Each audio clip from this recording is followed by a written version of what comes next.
October 20th, 2001, Portland, Maine, not Oregon. Amy Saint Laurent was out on the town with a friend of hers enjoying the Halloween season.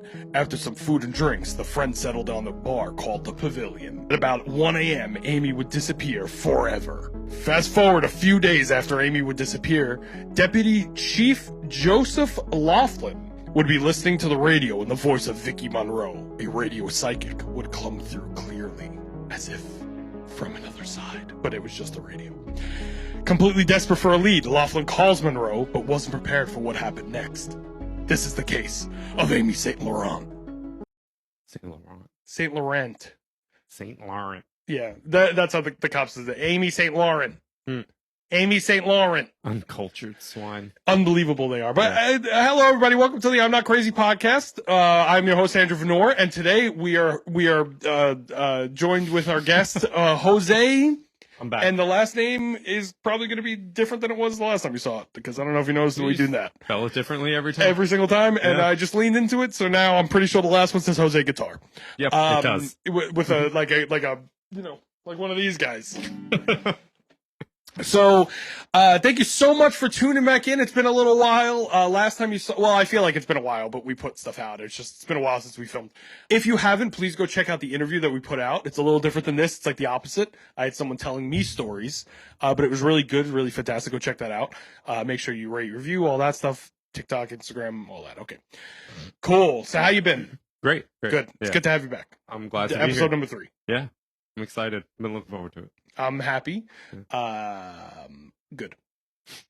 You want to tell me about your date, since we couldn't film last week and we had to put it off by a week? Why we had to postpone the show? Yeah, because I texted. To be fair, I texted you very late. I've been The day before. And he said, "Sorry, actually, no." Longo came up to me and he goes, "Hey, you talked to Andrew?" And I'm like, "About what?" "Oh, we're doing the show tomorrow." I'm like, "That's not going to work." I had no idea. Yeah, so thank you, Longo. So we found out that you cannot do it because you had a date. Yeah. So we had to postpone. I hope the date went well. Did it? Hell yeah. It was a good date. Went to Cheesecake Factory. So Hell yeah. It's always a good time at Cheesecake Factory. What'd you get? Did you get the Louisiana chicken? No. I don't know if that's real or not. I think I just made that up. No, I got it was like a coconut lime chicken thing. It was really good, but the star of the show obviously was the cheesecake. His dick. Oh. No. Did you? No. You didn't? Wasn't that good. No, it was the cheesecake was the star of the date, so. Wow. Yeah. That's a problem. Well, we love Cheesecake Factory in here. Let's help spread corporations so that mom and pop shops go out all together automatically. Yeah. Let's put malls in every single small town in America. Sources. The sources for this episode. I'm so excited. We're getting back to psychic true crime. I'm so excited. Yeah, like fucking... Jesse? What's your name? Jesse. Jesse Yeah. Spano. I'm so excited. I'm so excited. Remember that was good. Yeah, that was good. Of course, today's episode is based off of an episode of Psychic Investigators, one of my favorite shows. I put on this episode, I watched it, and as always, I had to do more research, so I found some other stuff. But so what you're saying is the Psychic Investigators aren't that good at investigating. You know what it is? They have to fit an entire murder case that took weeks, sometimes months, in this case months. They have to fit that into like 22 minutes with commercials. Oh, okay. Yeah, so that's like, it'll be like, and then she died. And then it's just mesothelioma commercial, cuts back, and they just say it again. And they just use the same edit as they did the first time. But it's a great show. You should check it out. It's pretty insensitive. This is season 2, episode 2. Called Finding Amy, if anybody's interested. I tried to find as much detail as possible, but it turns out it was surprisingly difficult. But special thanks to Kylie Lowe, the host of Dark Down East, a true crime podcast. I actually listened to her episode. It was fantastic. It was quick. It was concise, but it had a lot of information that we needed, and it was great. I'm very happy for that. So thank you, Kylie Lowe. Don't expect you to see that. Thanks, Kylie. It's time to get into the actual case, like a sausage. Do you have any? Questions? I mean, so far, no. There's nothing to question except. Before we get into the meat and potatoes of the psychic stew, we're going to get into the very real, very fucked up murder of Amy Saint Laurent. And though Psychic Investigators is a fun show, as I said, they usually portray the cop and the psychic duo that solves the case, quote unquote, as the main characters, and just totally just use the victim as a tool to tell their story, which is, you know. That being said, I don't want to do that here today, so I just want to reiterate, our hearts go to her and not to Vicki Monroe, who tries very hard to garner sympathy from this case to herself. She seems like a bit of a bitch. A little selfish there, Vicki. Yeah, you know, she is pretty hot, though. Oh, well. Just totally honest, she is kind of hot. Our story starts a month or so before her disappearance. Amy Saint Laurent. Or Saint Laurent. Saint Laurent. With a visit to her friend Jason in Fort Myers, Florida. That is that where you're from? Thumbs up for Florida. Where are you, Fort Myers? No. I grew up in Miami. Ugh. While they're consoling Jason over tragically losing his wife, I don't know how, so don't ask me. All right. She would meet Jason's friend, Eric Rubright. They would get along just swell and would actually plan to meet again in the future. Eric was going on a trip on the East Coast and decided to stop in Portland, again Maine, not fucking Oregon, to visit her. Now, it's important to make it clear, as it seems like Eric was looking at Amy as a potential suitor, while Amy was looking at Eric as a good friend. And that is important, okay? So he got friend-zoned right off the bat. Immediately, it seems like she was like, wow, you're really fun to hang out with as friends. And he was like, you sure you don't want to fuck? You know, but these are real people. That being said, 3 weeks later, Eric would in fact stay with Amy at her home. Though she was a little bit apprehensive. So apprehensive, where she invited her ex-boyfriend over the night that Eric Rubright got there, because she just kind of wanted to feel out the situation, make sure that she was safe. This, at some point, sparked an argument, because I think he was like, what the fuck? Who? Eric Rubright. Okay. He was, in his head, he's like, I just flew here from Florida, and what are we doing? You know, I thought I was going to fuck. Not down for a threesome. Exactly. And again, this is all conjecture. Apparently, gonna save my own tuchus. So she stayed with him. A very awkward situation, it sounds like. They argued in the driveway, according to neighbors. They didn't even get in the house. And then they went outside to argue, which is very polite to her ex-boyfriend. And who was her ex-fiance, to be fair? Oh. Ex-fiance. Still in her life, still like an important figure, which we'll see in a little bit. But he is, seemed like actually a really nice guy who just kind of got the shit out of everything. He didn't kill her, I'll say that right now. Okay. So, they get into the argument. It seems like they iron everything out at least by the next morning, because they end up going on a trip to somewhere else in Maine. They just kind of take like a day trip somewhere to go shopping or whatever it was. Now, fast forward to the 20th of October, which is like 2 or 3 days later. Amy and Eric decide to go out to a bar at the Old Port, which is a popular bar hopping spot in Portland, Maine. The Old Port, that's the name of the bar? Old Port is the name of the port. Oh, okay. And it is old, I think. What's the name of the bar they were at? The Pavillion, and they go to a different one, which is called Digger. Digger? I just have to say it as clear as I can. Matthew, I know right now you are cringing. Matthew Provenzano, who's on a previous episode, I know he's cringing right now. It was called Digger, as if like I am digging. Digging a hole, yeah. Digging a hole. So actually, the first bar they were at was a bar called Foreplay, which of course it was. It would be the first one you go to. It would be the first one you go to. That's a really solid fucking point. Yeah. Amy decided she wanted to play some pool. So she went to an empty pool table, which is, you know, the first thing you do if you want to play some pool, and started a rack. I'm racking it. Rack 'em Willie. Everybody remember that? Rack 'em. And Eric wanted her rack. Eric wanted her rack. With Eric hanging back at the table because he didn't care for pool. Eric seems like a real wet blanket, man. Yeah. Let's see. That's when two men walked over to Amy and began to play, with one of them flirting with her and giving her his number. Eric saw the entire thing, which had to be kind of crushing. He flew from Fort Myers, Florida, went out with this girl on day 3. She's out at a bar getting the other people's numbers. He must have been like, fucking goddamn it. You know, some would say it fueled some possible hatred or homicidal thoughts, motive. possibly. I'm lying. I don't think so. They then got some pizza and started to make their way to their last spot to close out the night, which was the Pavillion. Nice. It's funny because Digger doesn't actually come until later. Oh. Yeah. Once at the club, Amy wanted to dance, and once again, Eric stayed back, not being much of a dancer. And now listen, I'm not much of a dancer either. I understand. All right. I'm not the type that's going to go out there and cut a rug. You know, I'm more of like, our good friend Nick here at the show, one of our cast and crew. Really, it's just crew. We don't really have a cast. We went to a show on Saturday, and he has a sprained elbow now, not really because of the show, but exacerbated because of it. And my knee is killing me, and we're just old. I can understand why he doesn't want to dance. That's what I'm trying to get to here. Yeah, I mean, you know, it's not. So far, he's not showing Amy a great time. No. I mean, pool, like, you just kind of put up with it. You just play it. Like, pool, you just figure it out. It's fun, you know, whatever. I can understand dance. It could be a little embarrassing. You know, you could get into your own head there a little bit. Have a couple of shots. I mean, if you're trying to get in her pants, like... Yeah. Amy would make her way out to the dance floor where she would once again meet with the guys from the bar. Oh. The two men she met inside. Now, they were described as such. One was skinny and tall with blonde. This is 2001. Blonde tips of spiked hair, which had brown roots. Yeah. You know exactly what I'm talking about if you were alive and conscious at that time. Yes.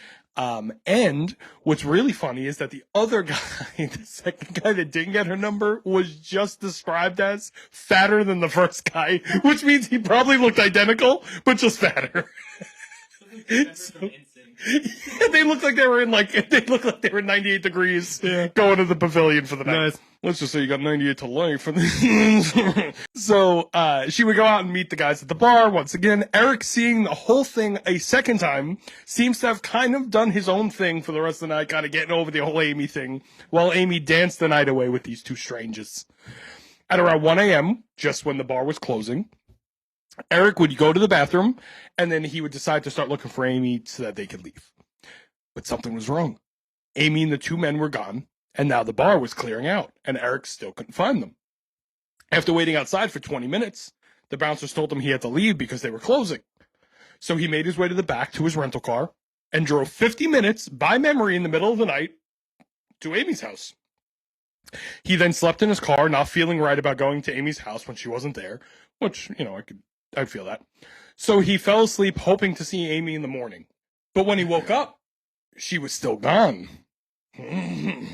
Assuming she had met a friend or something, he went into the apartment, got cleaned up, packed up his stuff, and left, leaving a note behind, thanking her while also asking her where she had gone and to contact him when she got back. He then left and never heard from Amy again.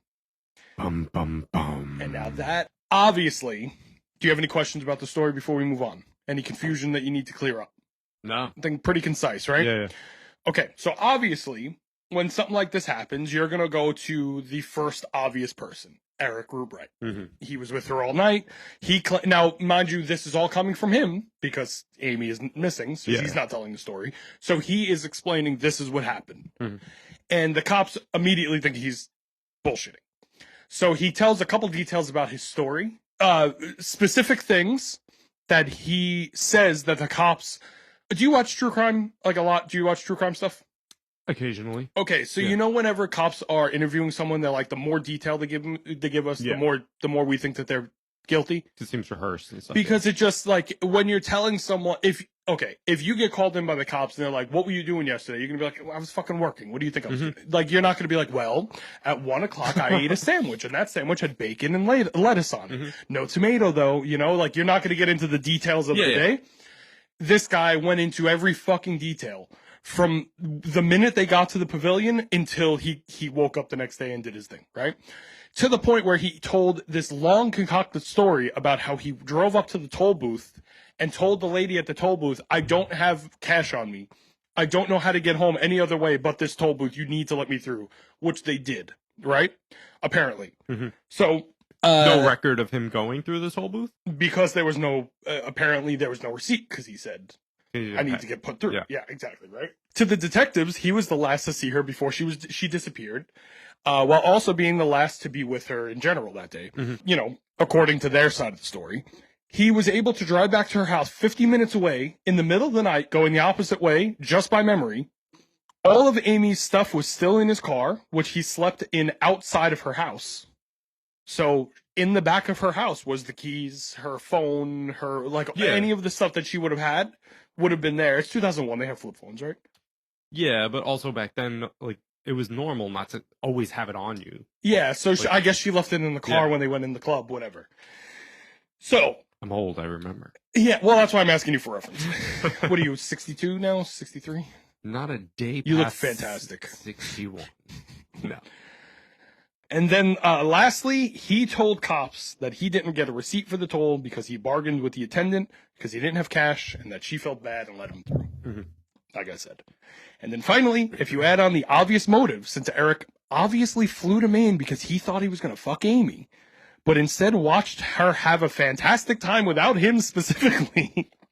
And he also just kind of seems like he was just a weirdo in general. So put all these things together, and Eric is the very obvious first choice of who would have done it. I mean, at the same time, he also admitted to all of this. He did. And there's some more that makes him a little suspicious, right? The cops believed none of his story and started to ask for DNA and permission to search his car, both of which he refused. And now... But wasn't it a rental? It was, but he still had it. This was 2 days later, 3 days later. Oh, I thought... This is like Sunday. Okay, so I thought when he left the note and left her house, he was going back to Florida. No, he was going to New York to visit his grandmother. He was still on that East Coast trip. So he visited her and then was going to New York after. I got you. And then I guess just driving his way down back to Fort Myers. So the cops didn't believe anything. They asked him for DNA. And now, saying no to a DNA sample doesn't make you innocent. You have the right to say no, and everyone, if you don't know why, should say no, realistically. But obviously, it doesn't make him look great with everything else on top of that, right? And if everything that happened was correct, and they were able to pin him at that toll booth, they would be able to exonerate him. But they felt like that wasn't going to happen. But... And at this point, she still hasn't been found. She has not been found, no, nothing. But just as the cops felt they had their guy, his toll story checks out. The attendant confirmed everything he said and also confirmed that he was totally alone when he pulled in. So he was basically, between that and some other little things that I couldn't find, he was exonerated. They cleared him of any wrongdoing. So Eric, again, bit of a weirdo, strange guy, the game of a fucking dead elephant, but he, didn't murder a woman. So, great. I guess that's a fucking... At this point, have they started looking for the two guys, or? So now they're looking... So there's 3 people working on the case. There's Detective Loughlin, who was from the intro, and then we have 2 other guys that will come into the story later. Basically, Loughlin is trying to find any info, like doing the investigation part, and they're doing the search. So there's 2 different teams working at the same time. This case took over the police department because they were very small. It's kind of a small-ish area. It's not tiny, but it's like kind of like Red Bank, New Jersey. It's like this quaint little town that people go to drink. Portland, Maine, not Portland, Oregon. Portland, Maine. Yes. Not Portland, Oregon. We don't, this is the East Coast, baby. None of that West Coast shit. New York. Gra. So they were doing 2 distinct searches, and from what we will find out, it seems like the whole police department maybe are turning competent, but we will see in a bit. The psychic enters. We're talking about a case where they call a psychic to ask for things, so. Incompetent police department. It seems to be running theme problem in the country as a whole. But that's none of my business. Okay, so the psychic enters, but you already knew that because you're a psychic. Because I'm here. Now, this is apparently where the psychic comes in. As we said in the intro, Deputy Chief Joseph Loughlin was working in the case, but there was no evidence or crime scene, and Loughlin started to get antsy. It was while driving to the station, about 5 days into the investigation, his desperation would lead him straight to Vicki Monroe. Did you see that? Did you hear that sentence? I'm going to read it again. And it was while driving to the station, about 5 days into the investigation, his desperation would lead him straight to Vicki Monroe. He was desperate. Yeah, and she was hot at the time. According to her website, I have a thing for crazy women because the last 2 really got me. This one specifically, she's pretty hot. She looks crazy now.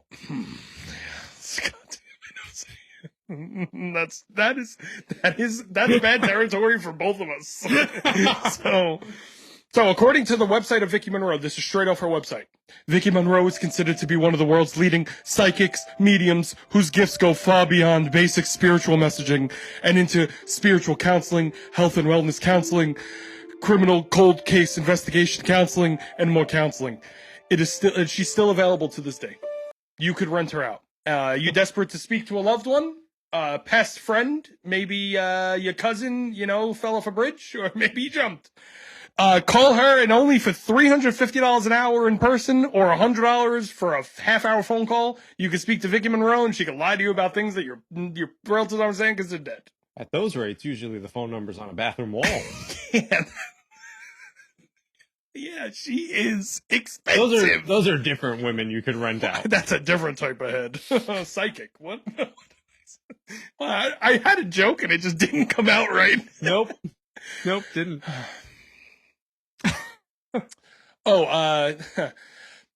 She'll blow your mind. I can't. I'm just not going to do it. So, yeah, she's very expensive. She is difficult to work with. It seems. Sorry. Christ Almighty.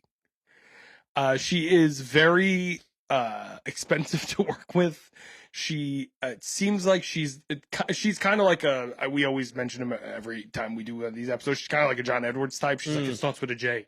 It starts with an L. It starts with a T. And they're like, Tom? She's like, that's it. I knew it. It's a man. I saw it. Monroe was hosting her show on Q97.9 in Portland, Maine.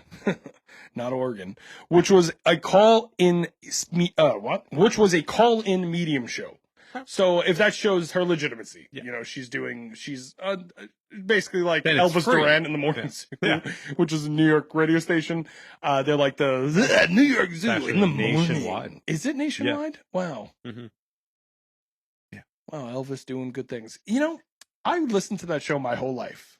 And let's just say Elvis always made jokes that he had a face for radio, and he is fucking right.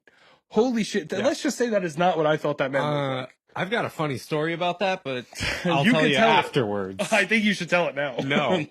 Okay. They could get us into some trouble, so I'll tell you after. Did you fuck Elvis Duran? No. Oh, definitely not. That would have been awesome. Yeah, you were the morning zoo. It's adjacent, but... you would call in and she would say, I could tell you about your loved ones and what they said. And there was a clip they played and she was talking to a lady and she said, she said to the lady, so you were there when your mother died, correct? And the lady said, yeah.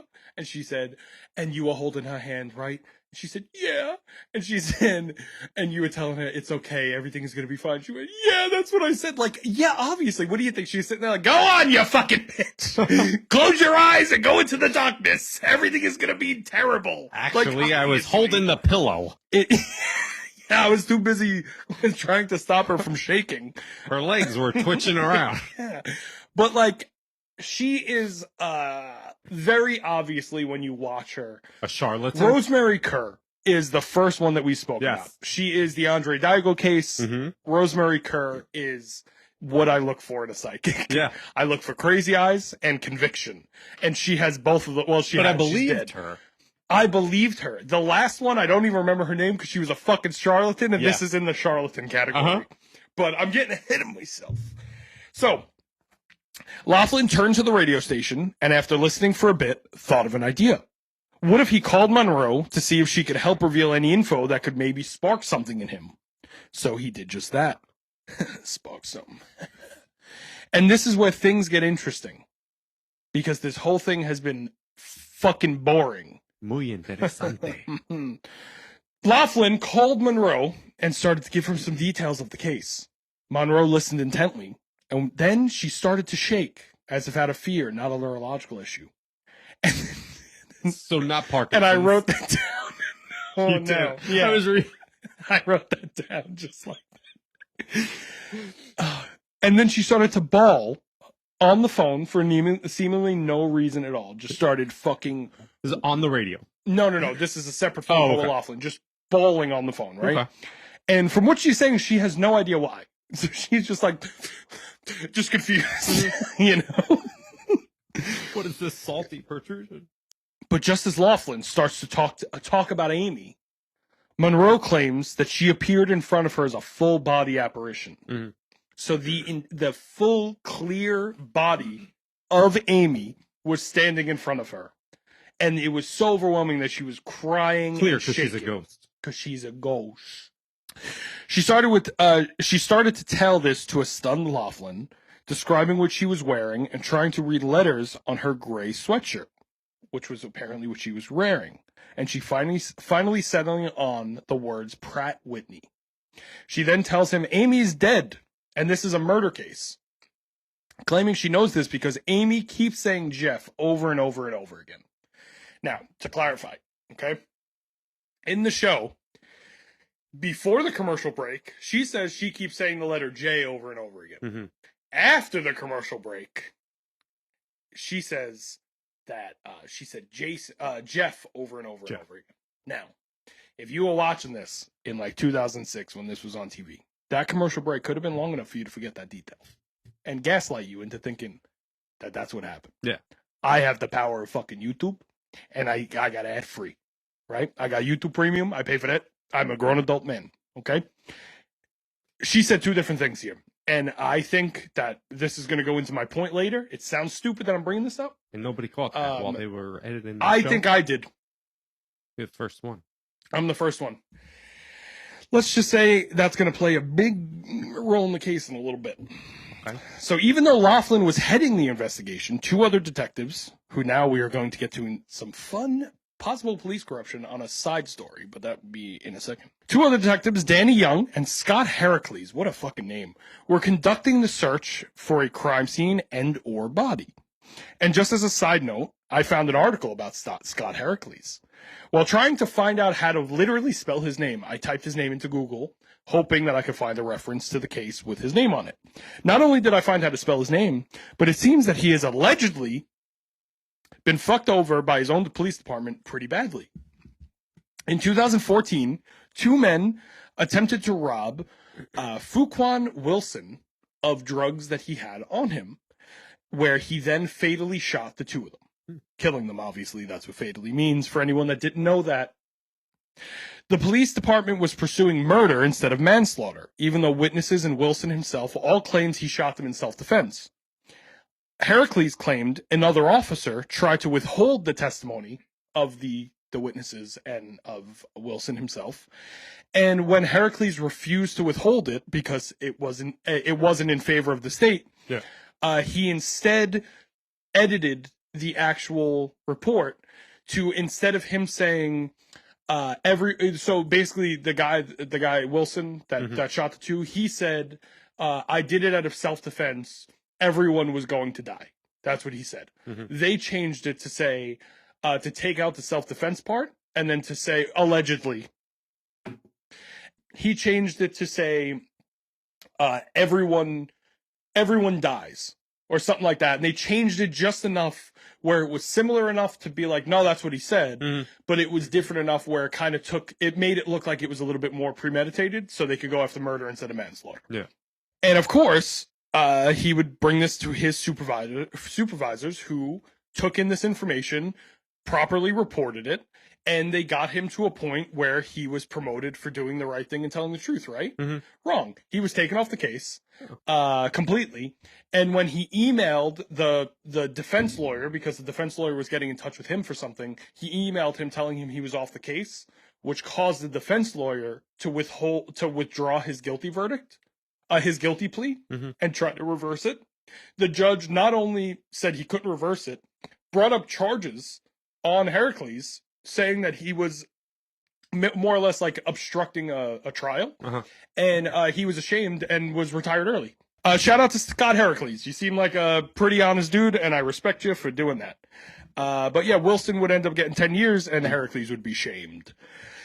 Anyway, after the reading that Amy gave Loughlin, the detectives began looking into one of the two men she met that night, Jeffrey Gordon. The name Jeff. Jeffrey. Like the giraffe from Toys R Us. Yes. Well, that's spelled differently, but... Yeah. It's with a G, right? Yeah. Because the G is how kids spell toys. What? So, When interrogating Gordon, he claims he did in fact hang out with Amy that night, having gone to a party with friends before dropping her back off at the bar. Now, they left the bar at 1 o'clock and the bar closed at 1. Okay? So detectives had a camera from the front of a jewelry store across the street, which showed that not only did Gordon never go to the bar, but no one was outside the bar. Yeah. At all from the point that they left to after, because the bar was closed and the entire strip is a ghost town. No pun intended. Also, why would you leave a woman in the middle Yeah, of just nowhere? all right. Well, good night. I am. See you later. Yeah, it's weird. Detectives also find he had a history of robbery and break-ins, while also having a little bit of a reputation for drugging women. As the investigation rolls forward, Gordon seemingly starts to panic, with the police finding more and more to link him to the murder. He starts to clean out his car, which apparently was always a mess, and he even exclaimed to his friends, "It's a piece of shit. Why do I have to clean it?" Cleaned it to the point where it looked almost new. He started changing his appearance, and possibly to try to run away. Shaved his head, grew out a goatee, just tried to look different all around, right? Vicki then comes back with another reading, about 4 weeks later or something like that. She said, there was a blow to the head. Trauma, a blow to the head. And then she's suddenly standing in front of a large farm, which then I find it to be a very popular farm, Smiling Hills Farm. She was beyond that road, that farm, but not too far. I see a yellow house. She's telling me he lived in 2 states. He lived down south, and now he's living with his mother. Look for the house. Look for her. That's what Vicki said to the cop. Yeah. And the cop then apparently used this information to search the property of Gordon's mother, where Gordon was staying at the time. And sure enough, after searching the area for some time, Amy was found. Obviously, she was deceased. Her body showed vague signs of sexual assault and blunt trauma to the head, while also having one obvious gunshot to the head. It is also found that she had GHB in her system, which is a common date rape drug. Date rape drug. You're from Florida, you know all about GHB, and that stands for "Go North home, Florida. Boys." North Florida. Yeah, where all those dirty Floridians live. I almost Not got where killed all in those- Gainesville once. Did you? Yeah. Tell that story. I went to a Florida Gators University of Miami football game, and UM beat the Gators by like 50 points. Go Gators. So, Is that Gators? Is that what they do? yeah, they do the. Do they really? Yeah. Wow, look at me. Intuitively using my body. Now that I did that, you know. Yeah. Just like Mary Magdalene. No, but after the game, these girls, of course, Yeah. they Men aren't. were driving the car and they almost ran us over and they stopped short. And then they saw our shirts, that we had UM shirts, and they were like, "Oh, they're UM fans." And she stepped on the gas. Like, if we didn't jump out of the way, we would have died. Yeah. What? Mm-hmm. Wow, that's crazy. Yeah. I got roofied at a Halloween party one time, almost fell off a roof. That is ironic, isn't it? Yeah. Isn't it ironic? It is. Don't you think? Did you get... No. That's good. I saved one of my friends from getting roofied because I didn't believe that her drink got You roofied. told me about this. You're like, it's not roofied. It's not roofied. Look, and then you're climbing up the side of the house. They're like, what's going on with No, it was like a 10-story building in Hell's Kitchen. And this was in New York. Yeah. Wow. Yeah. Usually, New York's usually safe. Things don't happen like that to people here, especially not in the city. Well. And like at a party with a bunch of gay guys too. Like, who's roofing The their girl? gays are not known for their drug use whatsoever. No, I don't know. Gay a men do single- not use poppers to open up their assholes for easier gay sex. That's not true. I was gonna say I don't know a single. I gay found man that out from does. Maurice. Of course. I found that out from Maurice. One time, the next one you're on, we're gonna do poppers. I'm gonna anally penetrate you. We're gonna talk about the next case. How's that? Before or after the case? My mother and father listen to this now. So now back to the terrible fucking murder of this woman. Okay, and now big information here. She was wearing a gray sweatshirt when she was found, and her had the job that she worked at's name on it, Pratt and Whitney. Wait, she went out in a hoodie, like sweatshirt? I gotta tell you, I'm fucking confused about that too, because I'm like, she went straight from the bar. Did he murder her, shoot her in the head, and it's like she looked cold, so he put his hoodie on her? Like and then he had her hoodie. Yeah. I am confused by all of it.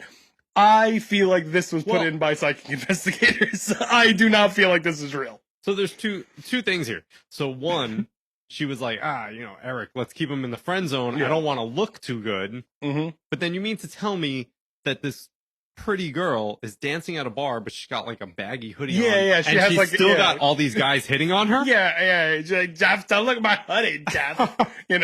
He's like, but I just want to see them titties, bro. Jeff was charged with murder, obviously, and given 60 years, only escaping the death penalty due to low evidence of premeditation. And to be fair, she had been sitting there for 6 weeks, so there was very low traces of GHB sexual assault. Not enough that they could prove it, but seemingly had this type of damage to her body. Yeah. And in a court of law, we go with fact. We don't go with seemingly in this perfect court of system that we have here. Did he ever confess?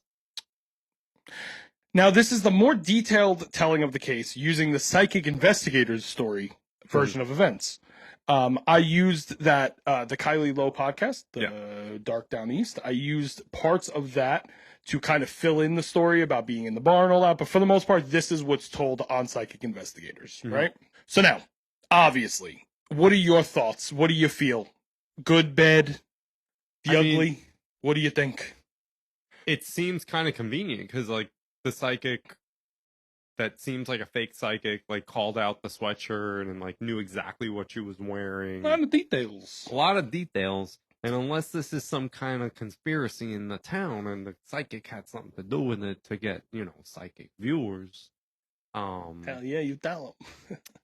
It's just a little sus. Yeah, we've done 3 of these. This is our 3rd one now, right? Yeah. We're starting to become absolute experts at the true crime psychic field. Yeah, I can pick out a Absolute crazy experts fake at the psychic in the, I can see it in their eyes. this Right? lady. This one here, I don't know. I don't trust Monroe. I don't trust her at all. So what really happened?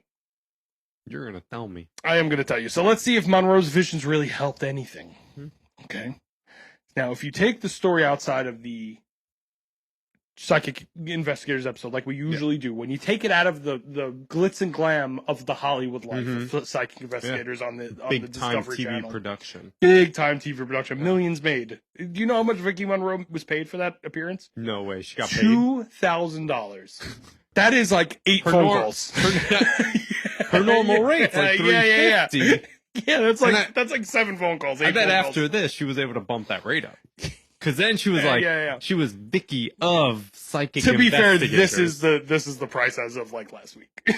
Yeah, so I don't think so maybe it was bumping cheaper then, and then that inflation. Yeah, well, we're in a. She was famous recession. after this, so she was like, now it's $350.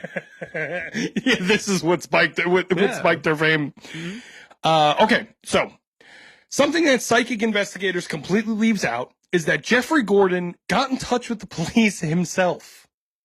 They 100% leave this out of the story. Vicki Monroe didn't give them the information and say his name starts with a J, and then they were like, "Oh, it must be this Jeff guy. Let's go check him out." He called the cops, and now this is where diggers come in. After Amy went missing, a couple of loved ones started to put up flyers looking for her. One of these flyers is seen by 3 friends, with one of them being Jeff Gordon. This was in Not the bar. the race car driver. Not the race car driver. I didn't know. I just know Danica Patrick. I don't know any of the other Of course you do. The reason I know Danica Jeff Patrick Gordon, has he's- nothing. I don't know what she looks like. I just know her because the thing with James Franco when he was like, "Gentlemen and Danica, start your engines" at the beginning of the thing, and I just always thought that was interesting because it showed a different time in America. She's actually really like good looking. Is she? Yeah, she was hot. Interesting. Yeah. And she was like the Is first she crazy? female race car driver. No. No, I'm not into it. Oh, well, that makes sense. So, But yeah, Jeff Gordon, one of the most famous race car drivers in Really? American history. like Arnold Palmer with T. Yeah. Cool. Gordon's friends obviously didn't know that he killed her, so they pushed him into contacting to try to help the cops. So, like, imagine, right? Me, you, and Chris, right? Me, the 3 of us go out to a bar. Yeah. I murdered a woman. You guys don't know. We walk in, you're like, "Hey, man, didn't you see her the other night?" And like, yeah, no, definitely I did, but I don't want to get involved. It's kind of like, they're like, "Why don't you call?" And you saw her, and he's like, "I don't know, guys," and he's just fucking like. And they're like, "Man, you gotta call. Like, she's missing. What if something bad happened?" He's like, "Nah, I'm sure she's fine." And She's all right. They make him call. good friends. These are good friends. They Very make friends. him fucking call the cops, right? He was not on the police's radar whatsoever, with Eric being the assumed main suspect, and the only thing Eric was able to give them was that it was a tall man with frosted tips in the year 2000, 2001. And Half the male population. Also, this is a bad year. We're talking about, I'm not even going to get into it. It's 9/11. Yeah. Like, we're talking, she went missing like a month after 9/11. They must have been like, what the fuck is happening? Yeah. What is happening? Why does everyone have frosted tips? Yeah, What the fuck is going on? O-Town! Just like... There was a war going on. It was a war. Friendships were ended. BSB versus NSYNC. Like, I thought you meant pick sides. I thought you meant the war on terrorism. I was like, no. What? Friendships? The actual important war of the early 2000s, yeah. It was the boy band wars, yeah. So it would happen that Gordon would get in touch with the cops just as Eric was being ruled out. So they basically were like, oh, the boyfriend didn't do it. Who could have done it? And then they turned around and Jeff was just outside the window like, hi! Hello, I have some information for you. I'd like to talk to you. Yeah, and they said that he came in like ready to give information, but intensely apprehensive at the same time, which is, how you want to go into a police station. Yeah. When talking about murder. This means that the police didn't find Jeff with the help of Vicki pointing him out of a long list. Psychic investigators makes it sound like they were like, every man in town was suspected of this murder. Well, it wasn't. It was like 4 people. 3 of them were exonerated immediately. Eric is a fucking weirdo, and then Jeff walks in. Yeah. This is what happened. The name of the show is Psychic Investigators. Exactly. So if the psychic's not the star of the show... Exactly. Vicki Monroe, the star of the show. They seemingly had 2 suspects, with one of them, with the one that isn't Jeff being exonerated. Psychics are also masters of pulling information out of you and then flipping it back at you as if to trick you into thinking they are psychic. And now this is the thing when it comes to the Jay versus Jeff. I think that Vicki started to say Jay going through her letter spiel. If you look up the most popular names by letter, Jay is one of them because of John. So when you look up top most popular letters, names by letter, it's always like S, J, T, like just very common first letter names, right? She started with J, and I think when she said that, the cop was like, Jeff. Oh, it's Jeff. And then she was like, yeah, Jeff, that's what I'm seeing. And she just did her psychic thing and tricked the cop into thinking that he was, that she found out who it was when they had already been speaking to Jeff days before this all happened. She had nothing to do with that whatsoever. This brings us to the second vision, which she claims Amy was located in a wooden area next to water and near a house that is important to Jeff. But what's glossed over is the fact that these visions came about 5 weeks away from each other, where at this time the entire police department was scouring the city trying to find the body. It was obvious that the body wasn't in the city, so claiming it was in a wooded area near water in Maine is not very impressive to me. Maine is famous for their water. And they have forests. Poland Spring. Is it in Maine? No, Connecticut. No, Poland Springs were Maine. Shit. It's on the label. I thought it was in Connecticut. No. Oh. What town? Poland? It's actually called Poland Spring. Oh, yeah. Way to do your homework before you show up, Jose. I have a script. What do you got? So, on top of that, obviously the house of the suspected killer should be searched, especially considering that he was pulled over by the police about 2:45 a.m. that night that she went missing, and he was very close to his house at that time. And the cops even said that going by the radius of where he could have gone, he had to have been going to his house. There's nowhere else he would have gone other than to dump a body. Well, people normally go home after the bar. After they murder a woman. Why was he pulled over? I don't know. A headlight. It was a headlight. Yeah. Always a headlight. It was a headlight, yeah. So yeah, he was pulled over by the police, and the cops also claim in the Psychic Investigators episode that this is coming from the mouth of the lead detective on the case. They had searched every conceivable place that they could think of for her body and chose to do Jeff's mother's house last, even though he was living there and it had been 6 weeks. I don't really feel like a psychic should be the one to tell you to check the house. Yeah, no. You know, I think that maybe just like the Staunton Strangler, which I obviously remember what the names of everything is. In the Staunton Strangler case, okay, she, basically every aspect of that case, as we broke it down, we started to see that it was just police incompetence trying to be covered up using the fact that they used the psychic. They were trying to skirt people away from the truth and be like, yeah, but look how cool it is we use the psychic. I think it's the same thing here. Truly. It seems honestly very similar to Staunton Strangler. And especially considering the corruption that happens later on in like the early 2010s with Scott Heracles. The reason I told that is because I think it plays more of a story on that these cops can't necessarily be trusted by their word, even if they're doing listen, Small town. A Discovery, those are all different channels. Very reputable source of information. And I like to think that if a cop is going to psychic investigators, they're not lying, but I think that they might be lying. Just saying. I believe in truth, and I believe in spirits. I mean, I don't know, why aren't they calling the Long Island Medium? Like, call John Edwards. It doesn't start with an A. No, it doesn't start with a B. No, it's a C. No, all the way to J. She finds people at the supermarket. Like, she just walks up to you and she's like, your mom died. She's like, I had no idea. And for the final piece of evidence that PI, psychic investigators, failed to show was that Gordon confessed to his mother, who he had a strained relationship with, claiming that Amy said something to enrage him, which caused him to beat her nearly to death, while imagining it was his mother, then telling her it was lucky it was Amy and not her. His mother told the courts about this phone call very early in the trial, and when she was called to testify, she flipped, trying to deny remembering the phone call. But then a tape was brought out and played to the courts of her in detail explaining the phone call. Interesting. Vicki Monroe also told the cops they'd find her by the first snow, which they did. And they feel that this warrants a supernatural explanation.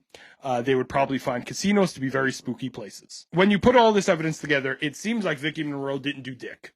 And when you listen to, like I said, the very famous case, this is kind of like a big true crime, early 2000s, one of those big cases. This story, when you listen to any other person talk about it other than psychic investigators, doesn't even fucking mention Vicki Monroe. Doesn't even have an ounce of a thing to say. It doesn't even say, apparently they brought a psychic in, but it's bullshit. They just ignore her totally. The story's the same without her. It is. Exactly. Shouldn't add anything. That's the best way to put it. It's the same without her. Yeah. So in conclusion, it's very obvious. I do not believe Vicki Monroe had anything to do with solving the case. And I'd even go as far as to say the case basically solved itself with the police just kind of bumbling their way into all of their evidence. Yeah. Gordon contacted the police himself. As the police started to gather more and more evidence linking him to it, he confessed to his mother. He then told the courts this piece of evidence, which was the thing that was used to convict him above everything else. Vicki Monroe had nothing to do with that, and I feel like this would have gone 100% the same way whether she was involved or not. So was Vicki really a psychic? Who knows? But I'd say she didn't do a thing to solve anything. And with that, that ends our look into the case of Amy Saint Laurent. That did not go the way I thought it was gonna go. I thought good response. No, I thought well, fucking disappointing. No, I thought the psychic would have played a little more into it, but really you could have pulled that psychic right out, and it's not a psychic story anymore. This is what I kind of love about these, is that it's a gamble, and I won't know until I'm too deep in. No, it's a great story. Yeah. But it's so Vicki had nothing to do with it. And it's so funny because the podcast that I listen to doesn't say a word about Vicki. There was 2 podcasts. Neither of them mention her whatsoever. There was like a 400-page book that's written about this that totally rips Vicki apart. And with all that being said, she just has, it's just like psychic investigators just made it up. It is so insane. But yeah, well, before we go, now that we're done, I just want to go ahead and read some reviews of Vicki Monroe, which were found by our wonderful investigative journalist. He is our investigative journalist for the show. He's waving, but you cannot see. The cameras are painted like, pointed the other way. Review number 1 from Tracy Marcello 3 months ago. 1 star. Went to see her with my 3 daughters. We were really excited. We had heard a ton of good things about her. It did feel like she named a lot of common names that we did not relate to. She did not say anything during the reading that made sense to us. We then heard her on the radio a week or so later telling the people calling in the exact same thing she told us. Do not waste your money, total scam. I would give 0 stars if possible. 1 star. The number one thing that she criticizes is professionalism. She takes advantage of people when they are the most vulnerable. Thank you, Tracy. Don't waste your money. Unprofessional, rude, and lack of caring. So, as you could see, I am not the only one that feels the way I feel about Vicki Monroe. And I would say at the end of the day, the only thing that she knows is that she is manipulative. Master manipulator. Yeah. Yeah. Yeah. It's better than if she was a fisherman, because then she'd be a masturbator. All right. Well, thank you so much for listening to this episode of the show. Like I said, this is a little bit of a return from a little bit of... But it was super fun to be off. I played 175 hours of Minecraft. I am not even joking. Ridiculous things. But it was a lot of fun, and now we're here. Thanks for having me. Jose, we love you. Glad to be back. It's good to have you. 3rd episode, promised in the 1st episode, still didn't bring anything for us. It's okay. It's all right. You said coasters. Still no coasters. Yeah. Next time. I was out all day today. I had every intention. What does that mean? I'm a master procrastinator. Yeah, that's good thing you're not a fisherman, because you'd be a masturbator. So that's it. You just like saying masturbator. So I would like to say thank you to everyone. I'm going to look at all of you. Thank you to every single one of you. Rate the show. Review the show. Follow it on TikTok. Follow it on Instagram. Go check out Jose at his socials, which are Jose. Was it at Jose? No, it's me, Jose. No, it's OMG. OMG. ITZJOSE. Oh my God, OMG. it's Jose. It's Jose with a G, with a Z. With a Z. That's where you could find more pictures of his face and some videos of your face, I assume, as well. Yeah. If you like the show, I said that already. Just getting back into the swing of things here, you know? I'm just trying to figure out on the fly what I gotta plug, and make sure you go check out the interview with Carla last episode. It was fantastic. We love that. Go check that out. Support that. That was fun. Click like and subscribe. Please, for the love of fucking God, can you follow us on something? Can you leave a review? Just let other people know that they'll enjoy it if they give it a chance. Tell your friends. You know? Tell your family. Tell your fucking grandma. It's been a while since I said tell your grandma. Tell your grandma. Yeah. Tell her. Say, hey, Florence. You want to hear about fucking a giant pterodactyl? Go touch it down in Ohio, Florence. Go listen to this show. It's episode. It's called The Van Meter Visitor. You should go check it out. I love that. That was a great episode. one. Thank you. It's one of my favorites. Okay, thank you so much. That's going to be the end of the show, and Been great. It's been great. And really, at the end of the day, good thing I'm not a fisherman, because I'd be a masturbator. Have a great night.